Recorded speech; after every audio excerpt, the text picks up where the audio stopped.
거룩하신 하나님, 금요일 저녁 이 시간에 우리의 마음을 또 감동하여 주셔서 주의 몸된 전에 올라와 이렇게 주님을 찬양하며 기도하며 하나님의 말씀을 듣는 또 귀한 은혜 주시니 감사합니다. 이 시간에 오직 주의 성령으로 우리 안에 임재하시고 우리의 마음을 감동하여 주시옵소서. 하나님의 말씀이 하나님의 말씀되게 우리에게 들려지게 하시며 그 말씀에 힘입어 다시 한번 주의 영광을 위하여 살기를 다짐하며 결단할 수 있는 이 시간 되게 하여 주옵소서. 예수님의 이름으로 기도합니다. 아멘. 하나님 말씀 요한복음 9장 24절, 25절 우리 두 구절 함께 보겠습니다. 요한복음 9장 24절, 25절.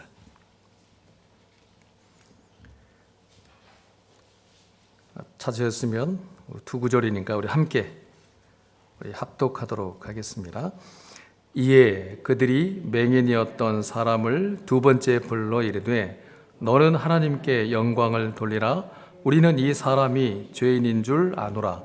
대답하되 그가 죄인인지 내가 알지 못하나 한 가지 아는 것은 내가 맹인으로 있다가 지금 보는 그것이니라. 아멘. 이 저녁 시간에는 우리가 이 본문을 중심으로 주제를 지금 보는 그것이니라 이렇게 한번 정해봤습니다.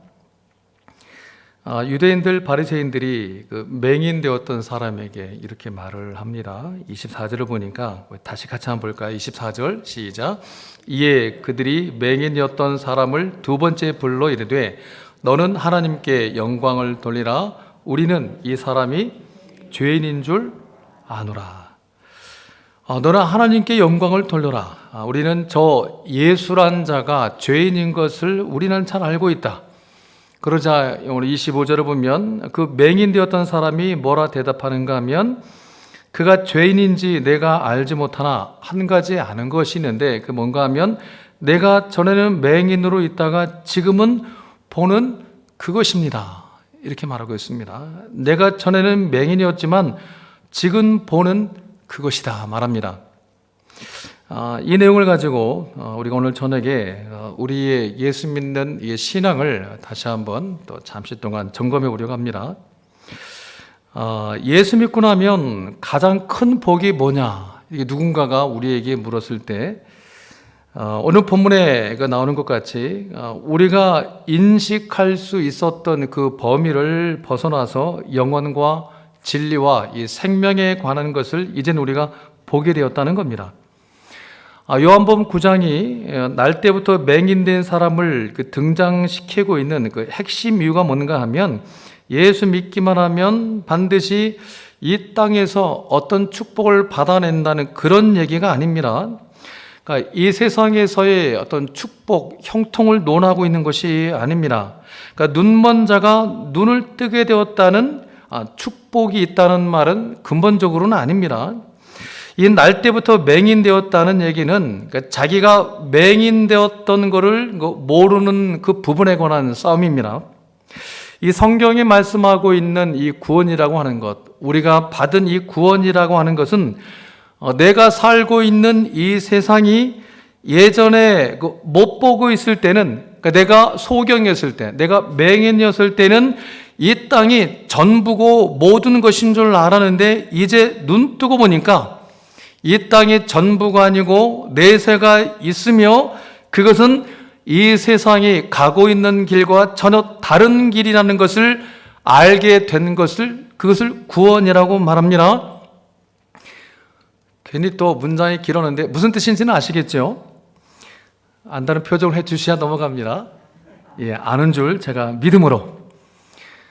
지난 우리 기독교 역사를 보면 이 구원 문제가 언급될 때마다 이 복음서들이 이 기적 사건들, 이른바 표적이라고 하는 이 이적 사건들을 왜 기록하고 있는가를 지난 기독교 역사들을 보면은 조금씩 이 기적 사건이 의미하는 바를 어떻게 보면 그 왜곡시켜서 좀 변질되게 해석하는 그런 경우들이 참 많이 있어 왔습니다. 그것은 과거만의 문제가 아니고 오늘 우리 시대의 문제이기도 합니다. 그래서 이른바 삼박자 구원 들어보셨습니까? 요한삼서 1장 말씀을 가지고 이른바 삼박자 구원을 주장합니다. 또 좀 지나니까 오중 축복이라는 것도 나왔더군요. 그러니까 이런 거죠. 야, 봐라. 우리가 예수 믿기만 하면 맹인도 나는다. 예수 믿기만 하면 죽었다고도 살아나. 예수를 믿으면 어떤 불치병이든지 다 낫는다. 그러면서 그 근거 구절로 많이 제시하는 것이 그 마가복음 16장 17절 18절입니다. 우리 같이 한번 보도록 할까요? 같이 보겠습니다. 시작. 믿는 자들에게는 이런 표적이 따르리니 곧 그들이 내 이름으로 귀신을 쫓아내며 새 방언을 말하며 뱀을 집어올리며 무슨 독을 마실지라도 해를 받지 아니하며 병든 사람에게 손을 얹은즉 나으리라 하시더라. 자, 이 말씀, 예수께서 하신 이 말씀은 믿는 자들에게 나타나는 표적들입니다. 우리는 예수 믿는 사람들입니다. 그렇다면 여러분들은 지금 이 표적들 가운데 뭘 가지고 계십니까? 이 믿는 자들에게는 이런 표적이 따르는데 곧 그들이 내 이름으로 귀신을 쫓아내고 새 방언을 말하고 뱀을 집어올리고 무슨 독을 마셔도 전에 해가 없고 병든 사람에게 손을 얹으면 다 낫는 이 표적들이 믿는 자들에게 나타난다고 하는데 우린 다 예수 믿고 있습니다. 틀림없는 사실입니다. 그러면 여러분에게는 이 표적들 가운데 지금 무엇을 가지고 계십니까? 이것들 중에 여러분들 하실 줄 아는 거 뭐가 있으십니까? 예수 믿고 난 다음에는 막 뱀들이 다 여러분들 피해 가든가요? 어떻습니까? 여러분, 성경이 이런 말씀을 하실 때에는 결단코 우리가 사는 이 세상에서의 어떤 이득이나 어떤 이익과 그러니까 이 세상의 어떤 문제의 해결 방법으로 약속하시는 것이 아닙니다. 이거는 아주 쉽게 증명할 수가 있습니다. 대체 스데반이 왜 돌을 맞고 죽는 겁니까? 스데반이 이런 사람인데 믿는 사람에게는 이런 표적이 있다는데 왜 스데반이 돌을 맞아 죽습니까? 아니, 오히려 스데반에게 돌이 날아들며 그 돌들이 다 튕겨서 던진 사람들이 다 맞아 죽으며 그래야 맞지 않겠습니까? 그래 맞지 않습니까? 근데 스데반은 그 날아오는 돌도 하나도 튕겨내지 못했습니다. 주님께서 한두 개쯤은 튕겨내실 법한도 한데 하나도 안 튕겨내시고 던진 돌 다 맞고 스데반은 그 자리에서 죽습니다. 사도 바울은 또 어땠습니까? 그의 몸에 있는 육체의 가시가 평생 해결되지를 않습니다. 이 문제 해결해 달라고 바울이 몇 번이나 매달렸다고 하죠? 3번이나 매달렸습니다. 그런데 그런 예수께서 주님이 바울에게 어떻게 응답하시는가 하면 우리가 너무나 잘 알죠. 고린도서 12장 9절에 이렇게 반응을 하십니다. 같이 볼까요? 시작. 나에게 이르시기를 내 은혜가 내게 족하도다. 이는 내 능력이 약한 데서 온전해진다 말씀하고 있습니다. 그러자 바울이 어떻게 반응하지요? 크게 분노하여, 크게 낙심하여가 아니고 크게 기뻐하였답니다. 크게 기뻐하면서 이제부터는 나의 약한 것들에 대해서 내가 자랑하고 다니겠다. 여러분, 예수 믿는 성도들 중에 이 병에 걸렸기 때문에 예수 믿게 된 사람이 어디에 한둘입니까? 사업이 망하는 바람에 신앙을 갖게 된 사람이 어디에 한둘입니까? 이 남편 자식들이 속속에서 예수 믿게 된 아내들이 얼마나 많습니까?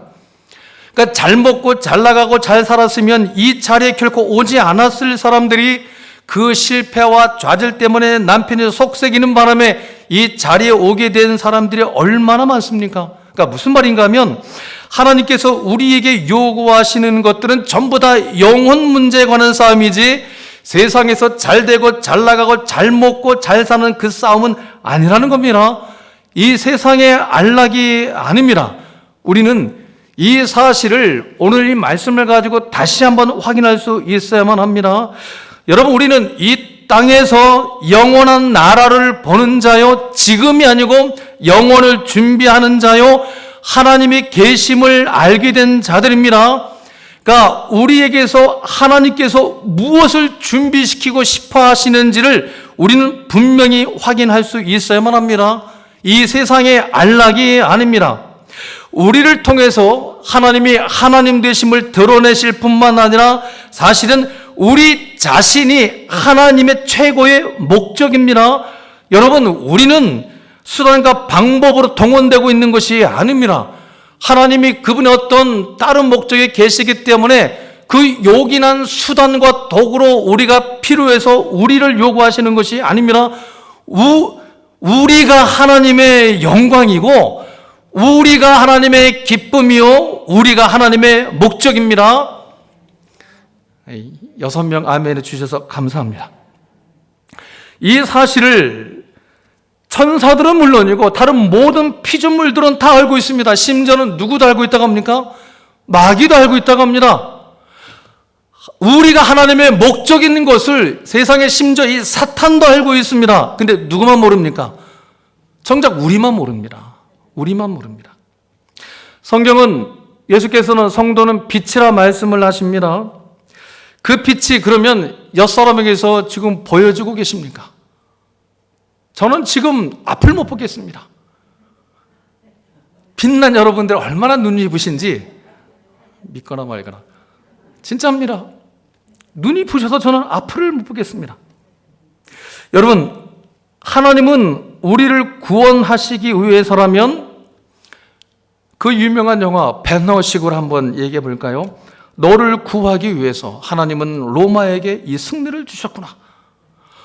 너를 구원해내려고 하나님은 이 로마에게 이 엄청난 승리를 주셨구나. 이 대사는 그 로마군 사령관이 이 아리아스 장군이 배너에게 하는 말입니다. 그러니까 세상조차도 이 사실을 보는 겁니다. 그러니까 성경이 왜 그토록 우리에게 그렇게 자주 순교를, 죽음을, 연단을, 인내를 그리고 눈물을 말하고 있는지를 사랑하는 성도 여러분, 우리는 분명히 확인할 수 있어야만 합니다. 우리는 다른 존재들입니다. 우리는 드디어 이것을 아는 겁니다. 그러니까 이 정말 잠시 살다 가는 이 세상에서 정말 잠시 아니시든가요? 정말 잠시입니다. 이 잠깐 살다 가는 이 세상에서 우리가 정말 준비해야만 하고 우리가 훈련 받아야만 하는 것이 무엇인지를 이제 비로소 알게 된 자들이 성도요, 바로 저와 여러분들입니다. 그러나 우리는 조금만 방심하면 우리는 금세 세상으로 눈이 돌아갑니다. 예전에 실제 있었던 그 일입니다. 예전에 좀 가면 미아리 있죠? 미아리 그 언덕에 지금도 좀 많이 남아있던데 예전에 뭐가 많이 있었죠? 점집들이 그렇게 많았습니다. 운명 철학관 해가지고 점집들이 얼마나 많은지 모릅니다. 지금도 꽤 있더군요. 근데 교회 어떤 여집사님이 이분이 막 되는 일도 없고 그 마음도 하도 막 답답하니까 몰래 미아리로 가셨습니다. 그러니까 점집 한 군데를 갔다 왔는데 너무 용한 겁니다. 얼마나 용하든지 이 집사님이 들어가니까 이 점쟁이가 바로 집사님을 알아보고 이러더랍니다. 당신은 나와는 가는 길이 다른데 어찌 오셨는가? 당신 속에는 너무 귀한 존재가 계셔서 내가 감히 뭐라고 할 수도 없어. 그러니 당장 나가두셔. 남의 장사 망치지 말고. 이 점쟁이 말에 이 집사님이 막 너무 은혜 받아가지고 너무 기뻐가지고 그러니까 이 집사님이 점 보고 온 게 뭐 잘한 일이라고 그 다음날 구역 모임이었는데 구역 모임에 가가지고 이걸 막 자랑한 겁니다. 근데 문제는 그 다음이었습니다. 구역 식구들 전부 다 그 점집 찾아갔습니다. 확인해야 될 게 아니겠습니까? 내 안에도 예수가 계신지 그거 확인하려고 그 용하다는 점집에 가서 점쟁이한테 다들 확인받고 오셔서들 막 내 안에는 주님이 계시다 은혜 받으면서 막 기뻐하셨다라는. 그러니까 어떻게 된 게 내 안에 예수가 계시는 것을 목사가 말하면 믿지를 않고 이 점쟁이가 확인해 줘야만 하는 건지, 어찌 보면 우리는 그 확인을 점쟁이 아니면 또 예수 믿는 것도 돈이 와서 확인해 줘야만 합니다. 그래서 나는 진짜 신자인가 봐. 돈이 막 들어와. 그러니까 혹시 우리는 내 안에 예수님이 계시다는 확인을 이렇게 확인받고 싶어 하시지는 않습니까? 어찌 보면 많은 부분들 우리는 그렇게 확인받으려고들 합니다. 여러분, 성경의 확인들은 분명히 예수를 놓지 않기 위해서 이렇게 확인합니다. 우린 죽어도 좋다. 돌을 던지든 몽둥이로 치든 사자밥으로 던지든 마음대로 하셔야 하는데 우리는 어떻게 거꾸로 가는 것 같습니다. 주님, 나라는 그 모든 돌들이 다 튕겨서 던진 그 인간들에게 다 날아가게 해 주시옵소서. 우리는 이 기도하고 있지 않습니까? 우리 세대는 지금 어찌 보면 이런 심각한 영적 위기에 처해 있는지도 모르겠습니다. 돈이 없어서 교회의 어떤 그 힘이 빠지고 있기 때문에 위기가 아닙니다. 우리는 또 본질적인 의미에서 심각한 영적인 위기를 초래하고 있는지도 모르겠습니다. 이른바 삼박자 구원하면 그것이 복음의 전부인 줄 알고 오중 축복하면 그 5개 축복 다 받는 것이 믿음의 정확한 증표로 우리는 확인받으려 하지는 않습니까? 이렇게 우리는 이 땅과 세상의 것을 채우는 것으로 우리의 신앙을 예수가 내 안에 계심을 확인받으려고 하는, 그래서 이 복음의 능력들이, 그 복음의 영광들이 다름 아닌 세상도 아니고 우리 교회와 우리 성도 때문에 점점 더 쇠퇴해가고 있지 않는가 하는 그런 걱정을 하게 됩니다. 성도 여러분, 우리는 하나님 나라로 영원에 초대받고 있는 자들입니다. 그렇기 때문에 우리의 삶은 이 세상 하나를 갖고 싸우는 자들과는 같지 않아야 하는 겁니다. 그러니까 그 수명이 잠깐인 것들을 가지고 저렇게들 막 거품 물며 싸워대는 세상이 정말 불쌍하고 안 돼 보여야 되지 않겠습니까? 부러워할 것이 아니라 너무 안 돼 보이는 겁니다. 너무 불쌍해 보이는 겁니다. 그래서 그것이 신자된 표입니다. 그러니까 우리가 가진, 그러니까 누구도 빼앗을 수 없는 우리의 기쁨이요, 우리의 소망이요, 우리의 자랑이요, 너무나 부유하고 풍성한 것이기 때문에 나 혼자 갖고 있는 것이 아니라 정말 나누어주고 싶은 것이요, 그래서 이 세상이 자기가 가진 것을 우리를 핥히고 우리를 조롱하고 업신여기고 우리를 막 뭐라 그러는 것에 대해서 이렇게 기도하시는 겁니다. 아버지, 저들을 용서하여 주십시오. 저들은 자기가 하는 일을 알지 못하나이다. 예, 그렇습니다. 저들은 알지 못하고 있는 것을 우리는 알고 있는 자들이고, 저들은 못 보고 있는 것을 우리는 이미 본 자들입니다. 저들은 예수를 알지 못합니다. 하나님을 보지 못한 자들입니다. 그러나 우리는 예수를 본 자들이며 하나님이 우리 아버지 되심을 알고 있는 자들입니다. 이미 예수가 이겨놓으신 그 승리를, 그 이겨놓은 싸움을 싸우고 있는 사람들이 바로 저와 여러분들인 줄 믿으실 수 있기를 바랍니다. 그러니 뭐가 두려울 일이 있겠습니까? 그 두려움의 감정에 우리가 속으면 안 됩니다. 거기에 우리의 어찌 보면 중요한 영적 싸움이 있습니다. 여러분의 현실에 그 모든 삶의 자리에서 여전히 해결되지 않는 그게 뭐 돈의 문제라든지 어떤 가정의 문제들, 직업의 문제들, 그 모든 현실의 문제 앞에서 이것은 이미 주님이 이겨놓으신 싸움인 줄 알아. 바로 그 싸움을 싸워낼 수 있는, 정말 하나님 나라를 내 마음에 품고 소유하며 누리며 살아갈 수 있는 저와 여러분 되시기를 주의 이름으로 축원합니다. 우리 찬송